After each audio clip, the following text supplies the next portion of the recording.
Mwiriwe neza turakomeje ku murongo wa 31 ni Matayo ibice 5 ntukahukane.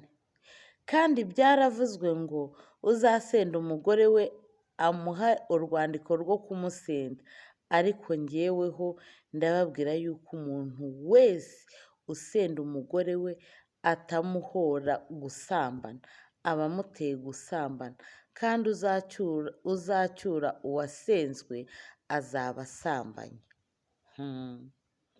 Ubundi umugore yagakwiye gusendwa, umugabo we akamusenda amuhora ko yasambanye. Mu mvugo y'iki gihe wenda twabyita gucana inyuma, ariko ngo numusenda utamuhoye gusambana uzaba umuteye gusambana. Kandi gusambana twabonye ko ari icyaha gikorerwa mu mubiri. Ubwo rero umubiri wawe wose uba uwujyanye gihenomu. Bivuga ngo umugabo wagusenze yaba ateje umubiri wawe kuwujyana gihenomu. Reka Uwiteka Imana akomeze kudufasha kugira ngo tubashe gusohoza ibyo twumvishije amahoro.